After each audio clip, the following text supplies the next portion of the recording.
कांग्रेस ने अपने 137 सालों की तारीख से मुसलमानों का नाम निकाल दिया है। 137 साल की फहरिस्त में कांग्रेस के अहम नेताओं में किसी भी मुसलमान को शामिल नहीं किया गया है। न तो माजी के किसी मुसलमान लीडर को कांग्रेस ने शामिल किया, न आज के किसी मुसलमान लीडर को शामिल किया है। और इसी बात ने मुसलमानों को गुस्सा दिलाया है, उनमें नाराजगी पैदा की है। सोशल मीडिया पर लगातार कांग्रेस को ट्रोल किया जा रहा है। मुसलमान एक्टिविस्ट, जर्नलिस्ट और सियासतदान सवाल कर रहे हैं कांग्रेस से कि आखिर क्या कांग्रेस के लिए भी मुसलमान अछूत बन गई है? क्या कांग्रेस में भी मुसलमानों की अब जगह नहीं रहेगी? मुजाहिद आज़ादी मौलाना अबुल कलाम आज़ाद, जिन्होंने अपने खूने जिगर से कांग्रेस को सींचा था, मुस्लिम लीग की मुखालफत की थी, उनको भी उस कांग्रेस में जगह नहीं दिया गया है। क्या है पूरा मामला और क्यों इतना विरोध हुआ जिसकी वजह से कांग्रेस को झुकना पड़ा और कांग्रेस के जयराम रमेश को माफ़ी मांगनी पड़ी है? आगे हम पूरी तफसील आपको बताने जा रहे हैं, लेकिन उससे पहले आपसे दरखास्त है कि अगर आपने अभी तक मिल्लत टाइम्स को ज्वाइन नहीं किया है तो नीचे ज्वाइन का एक बटन मौजूद है, उस पर क्लिक कीजिए और हमारी मेंबरशिप ले लीजिए।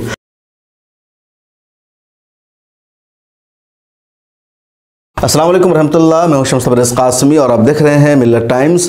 छत्तीसगढ़ की राजधानी रायपुर में कांग्रेस का इजलास आम हो रहा है। इस इजलास आम में कांग्रेस के तमाम अहम लीडर्स मौजूद हैं और मुल्क के अखबारात में कांग्रेस ने अपने इस इजलास का इश्तिहार दिया है। उस इश्तिहार की तस्वीर जैसे सामने आई, मुसलमानों में गुस्सा पाया गया और उसकी वजह थी कि कांग्रेस ने अपने इश्तिहार में माजी के जिन अहम कांग्रेस रहनुमाओं की तस्वीर छापी है उसमें मौलाना अबुल कलाम आज़ाद तक का नाम शामिल नहीं है। इसके अलावा नीचे में आज के मौजूदा दौर के जिन कांग्रेस रहनुमाओं का नाम शामिल किया गया उसमें भी कोई मुसलमान शामिल नहीं है।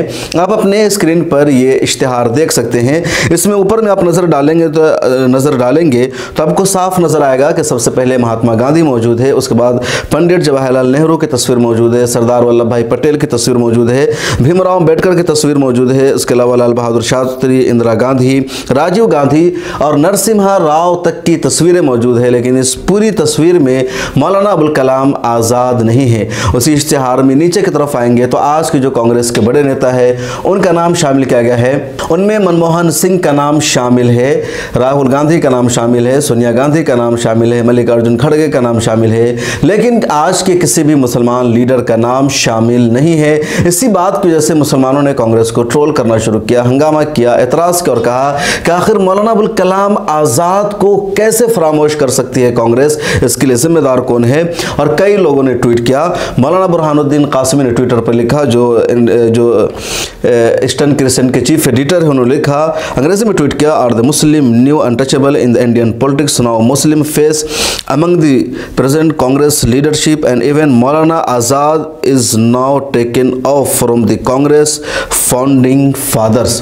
के इंडियन पॉलिटिक्स में मुसलमान अब अनटचेबल हो गए हैं, अछूत हो गए हैं। यहाँ तक कि कांग्रेस की मौजूदा लीडरशिप में भी किसी मुसलमान चेहरा को शामिल नहीं किया गया और मौलाना अबुल कलाम आज़ाद को भी भुला दिया गया है जो कांग्रेस के अहम रहनुमाओं में शामिल हैं। असदुद्दीन ओवैसी की तरफ से भी यानी ऑल इंडिया मजलिस इत्तेहादुल मुस्लिमीन के हैंडल से ट्वीट किया गया, जिसको असदुद्दीन ओवैसी ने भी रिट्वीट किया। उसमें लिखा गया कि पीवी नरसिम्हा राव को भी इस पोस्टर में शामिल किया गया है, जो बताता है कि कांग्रेस का सेकुलरिज्म कितना दागदार है। दरअसल बाबरी मस्जिद जब 1992 में शहीद हुई तो उस वक्त हिंदुस्तान के वज़ीर आज़म थे नरसिम्हा राव और वो कांग्रेस के वज़ीर आज़म थे। नरसिम्हा राव ने बाबरी मस्जिद को बचाने की कोई कोशिश नहीं की, उनकी निगाहों के सामने बाबरी मस्जिद को शहीद कर दिया गया और तमाशा देखते रहे और लगातार उन पर सवाल उठता रहा। यहाँ तक कि राहुल गांधी ने पिछले दिनों एक प्रोग्राम में यह भी कहा था कि अगर गांधी परिवार का कोई शख्स वज़ीर आज़म रहता तो बाबरी मस्जिद को नहीं शहीद होने दिया जाता। यानी उन्होंने, राहुल गांधी ने नरसिम्हा राव को एक तरह से जिम्मेदार मान लिया। इसके बावजूद कांग्रेस के पोस्टर में नरसिम्हा राव की फोटो शामिल है, ये सबसे बड़ा सवाल है और MIM ने इस सवाल को उठाया है। और भी कई लोगों ने ट्वीट किया। बड़ा नाम है कुंवर दानिश अली का, वो MP है अमरोहा से, उन्होंने भी ट्वीट किया और कहा कि राहुल गांधी को अपनी पार्टी से मुकम्मल तौर पर RSS का सफाया करना पड़ेगा, वरना ऐसी गलतियां होती रहेगी जिस तरीके से आज के पोस्टर में हुई है। उन्होंने भी कहा कि पिछले दिनों सावरकर की तस्वीर जब लगी तो उसकी भी मंजूरी दी थी प्रणब मुखर्जी और कई लोगों ने, तो कुंवर दानिश सोशली ने एक तरह से राहुल गांधी का बचाव किया और कहा कि कांग्रेस में आरएसएस की जहनियत के कुछ लोग शामिल हैं जिनकी वजह से ऐसा हो रहा है। सोशल मीडिया पर इस पूरे हंगामा के बाद जयराम रमेश का ट्वीट सामने आया और उन्होंने माफी मांगी। अपनी स्क्रीन पर आप जयराम रमेश का ट्वीट देख सकते हैं, मैं पढ़कर सुना रहा हूं। उन्होंने लिखा, आज कांग्रेस द्वारा जारी किए गए विज्ञापन में मौलाना आज़ाद की तस्वीर नहीं थी। ये एक क्षमा करने योग्य भूल है, इसकी जिम्मेदारी तय की जा रही है और कार्रवाई की जाएगी। हम दिल से माफ़ी मांगते हैं, वह हमारे और पूरे भारत के लिए एक प्रतिष्ठित और पैरवक व्यक्ति बने रहेंगे। जयराम रमेश की इस ट्वीट पर शादाब चौहान ने रिप्लाई किया, उम्मीद करते हैं कि वही सज़ा मिलेगी जो नेहरू और इंदिरा गांधी की फ़ोटो न लगाने पर उसको मिलेगी।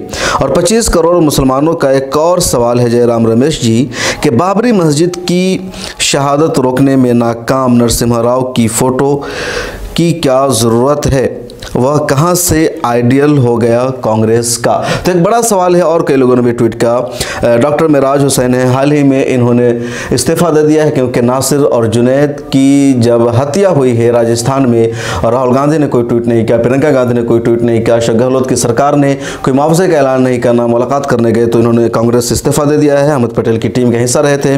बहरहाल इन्होंने ट्वीट किया कि नासिर जुनैद के मामले में भी आज नहीं तो कल माफ़ी मांगनी पड़ेगी। याद रखो, मुसलमान सिर्फ वोट देने के लिए नहीं बना है, राजनीति में उसका हिस्सा भी है। और इस तरह के कई लोग हैं जो लगातार ट्वीट कर रहे हैं। मैंने भी एक ट्वीट किया कि कांग्रेस की असलियत धीरे धीरे सामने आती जा रही है और कांग्रेस ने पुरानी लीडरशिप से भी मुसलमानों का नामो निशान मिटा दिया है और मौजूदा लीडरशिप में भी किसी मुसलमान को कांग्रेस ने जगह नहीं दिया है। तो ये पूरा मामला है कांग्रेस का। कांग्रेस ने अपनी गलती की माफ़ी मांगी है। आपको क्या लगता है, कांग्रेस भी बीजेपी और आरएसएस के एजेंडा पर चलते हुए मुसलमानों की कुर्बानियों को, उनके नामो निशान को मिटा रही है, या फिर वाकई में चूक हुई है जिस चूक की माफ़ी तलाफी हो सकती है? कमेंट सेक्शन में अपनी राय ज़रूर लिखेगा। फिर मुलाकात होगी अगली वीडियो में। यूट्यूब पर देख रहे हैं तो चैनल को सब्सक्राइब कर लें, फेसबुक पर देख रहे हैं तो पेज को फॉलो करें।